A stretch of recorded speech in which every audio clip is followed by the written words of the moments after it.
Hi, my name is Chris Cavanaugh, and I'm the parent of a Rocket third grader, and I'm going to talk to you about RexFest, a new fundraiser that the John Rex PTA is doing in 2019. It's a multi-day event from April 24th through 28th that's happening during Arts Festival Week. I'm going to tell you all about it in this presentation, but before I get into it, I'd like to talk a bit about the history, how the idea for doing this kind of fundraiser came about, and how it's evolved. I volunteered to be PTA treasurer back in 2014 when John Rex School first opened.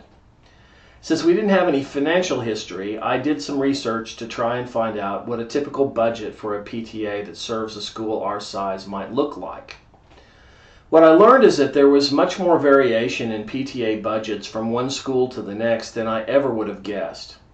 And while the level of fundraising that our PTA has done in the last 4 years has been impressive, and I'm proud of what we've accomplished, when I was researching PTAs, I learned that there were these bizarre outliers, these public elementary school PTAs that typically raise as much as 25 times the money the John Rex PTA now raises annually. I had to find out how that was even possible.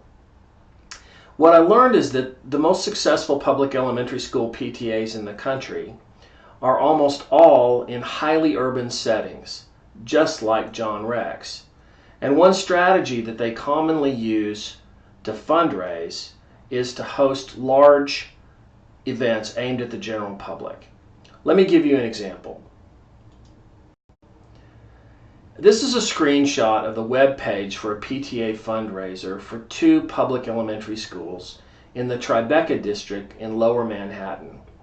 It's called Taste of Tribeca, and it's a one-day event that involves over 70 restaurants. It's very heavily attended, and it raises hundreds of thousands of dollars for the 2 PTAs that host. Here's a picture of the event from a few years ago. And as you can see, it's not your typical PTA bake sale.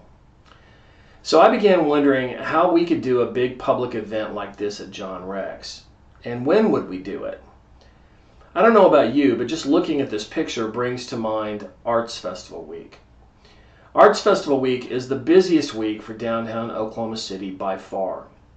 It's so busy, in fact, that we don't have school on Thursday and Friday. Doing an event that week would solve a lot of problems. Our fundraiser could be on days when school is out, so we'd be more likely to get the necessary volunteers. The only problem is we don't want to hurt our relationship with the Arts Council. In case you aren't aware, the Arts Council has given the school grants for its arts program. The last couple of years they've paid for half the salary of our art teacher, and the other half has come from the PTA. If our event is to be during Arts Festival Week, it needed to complement the Arts Council's annual fundraiser, not compete with it. A food event like Taste of Tribeca, for example, would be a full frontal assault on the festival. I wouldn't feel good about that, and I doubt they would either. The inspiration for RexFest came when I visited an art installation in Santa Fe, New Mexico called Meow Wolf. The place is an extraordinarily successful attraction that draws visitors from all over the world and has long lines to get in nearly every day.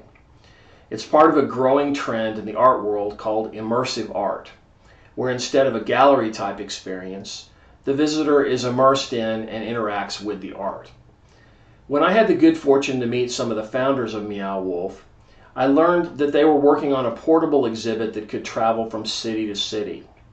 If this was finished and available, it seemed like it would be a great fit to host it at John Rex, and just the perfect complement to the Arts Festival. But unfortunately, it is not. So I looked for a portable immersive art exhibit that was available. I found what I was looking for when I learned of a company in Nottingham, England called Architects of Air, and their giant inflatable sculptures, which they call luminariums. Architects of Air has been touring these luminariums all over the world since 1992, and they've had over 30 million visitors. It's a truly global enterprise, and at any given time there are 5 different luminariums which are quite different from each other, touring in different parts of the world, and they rotate them annually. They also introduce new ones every few years, so this ensures that people that host these every year don't see the same one twice. The name of the luminarium that's currently touring North America is called Albacilla. So RexFest 2019 is hosting the luminarium Albacilla.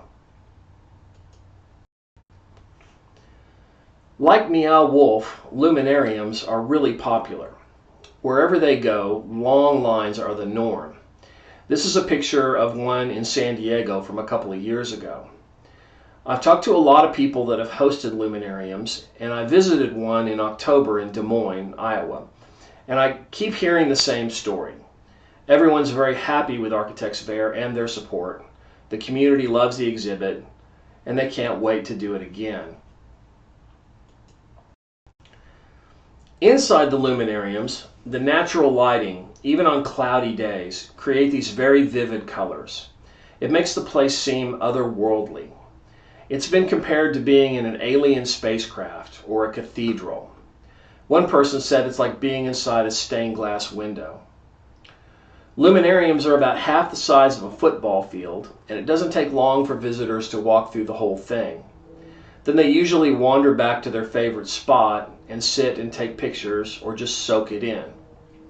The average length of time that visitors stay in the exhibit is 20 minutes.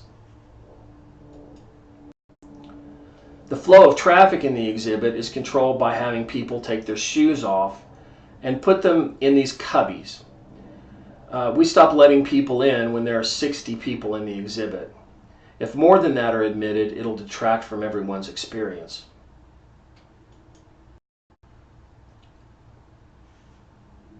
We're told to expect on average 140 visitors an hour. When there are really long lines, people tend to move more quickly through the exhibit, and there can be as many as 200 visitors per hour. We'll be open 10 hours a day, so over the 4 days, we expect roughly 5,000 visitors.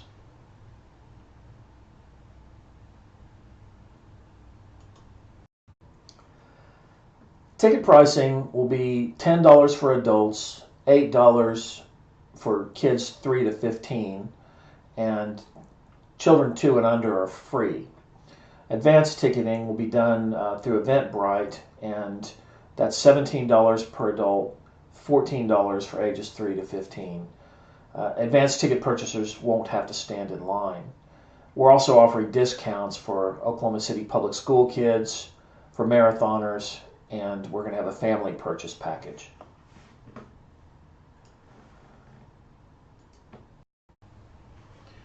This picture on the left is my favorite from inside Albacilla because it illustrates why I believe that our exhibit complements the Arts Festival. It shows a bunch of young people with their phones out taking pictures. Now, while luminariums are a fun experience for all ages, and we'll see every age group represented, we can expect the Instagram and Snapchat generation to be overrepresented. In that age group, a feedback loop sets in.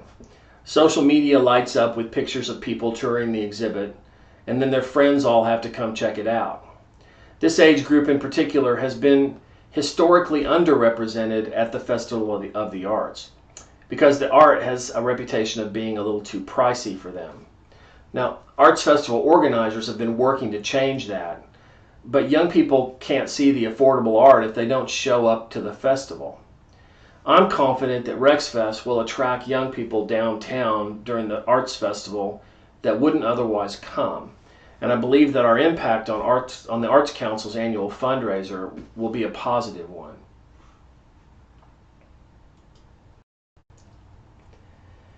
Now, in the future, we plan to partner with PTAs from other Oklahoma City public schools so that we can expand RexFest and make it into a premier event that benefits all of Oklahoma City public schools, not just John Rex. We hope to eventually showcase elementary school talent from across the city and maybe even to branch out to include performing arts. But this year, we need to keep it simple.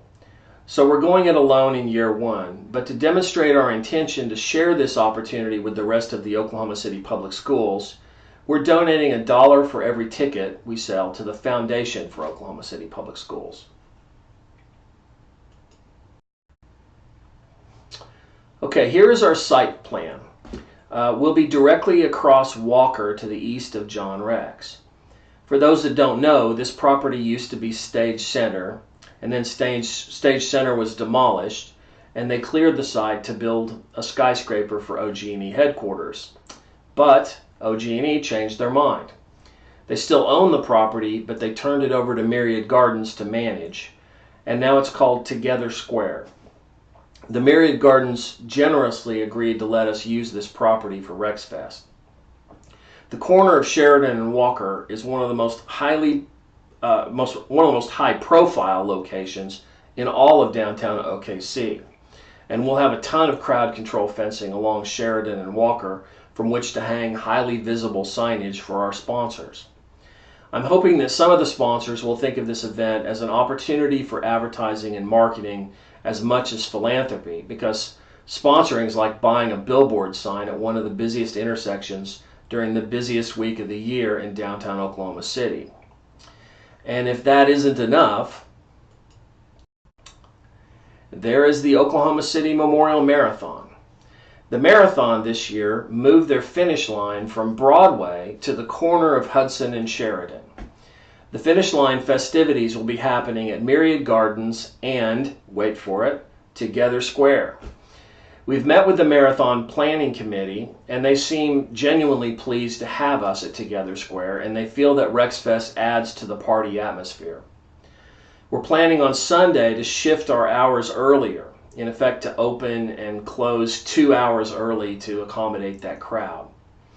We also plan to put discounts on exhibit tickets in the marathon packets.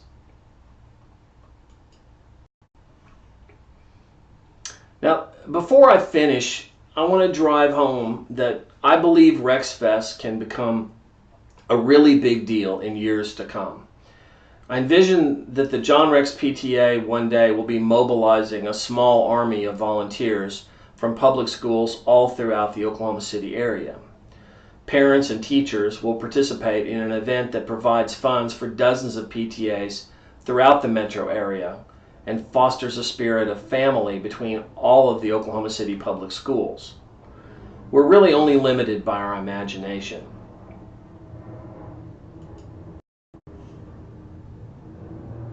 Now, the success or failure of RexFest in 2019 depends on our ability to get volunteers right now. We need people to man the exhibit for 4-hour shifts. We need people for ticketing, t-shirts, to sell water, and to aid with load in and load out.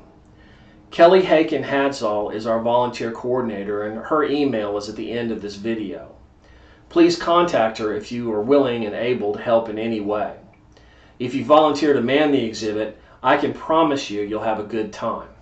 In Des Moines, the exhibit was entirely staffed by volunteers, and over 90% of them had worked the exhibit the prior year. In other words, they didn't have any problem getting volunteers for year 2 because everyone liked doing it so much the year before. Now, I want to end with this screenshot for another PTA's website. This PTA is one of the most ridiculously successful at fundraising of all the PTAs in existence. Their annual budgets consistently exceed $1 million. Now, I bring them up just to draw your attention to what an extremely well-funded PTA can do for a school. This website says that the Anderson PTA pays for an assistant teacher in every classroom, technology education and support, a myriad of athletic programs including baseball, basketball, volleyball, tennis, and soccer. They pay for field trips. They have 2 dance programs, extensive music education including a band, a chorus, and something they call garage band. The PTA pays for foreign language instruction, a chess team, art instruction, a student newspaper, debate, and robotics. Now, it's my hope that RexFest is the beginning of a new and transformative source of fundraising, not just for the John Rex PTA, but for many PTAs throughout Oklahoma City Public Schools. And that we as parents, teachers, and supporters will come together every year to make a fun event for the community and enhance the educational environment for thousands of kids. This concludes my presentation. If you wish to contact me, my email address is on this final slide. Please let me know if you have any suggestions or questions. If you're interested in sponsorships or you have an idea on a potential sponsor you want us to reach out to, please contact Leslie. And if you wish to volunteer, please contact Kelly. If you aren't a member of the John Rex PTA yet, please go to johnrexpta.org and sign up now. Thank you for watching, and I hope to see you at RexFest.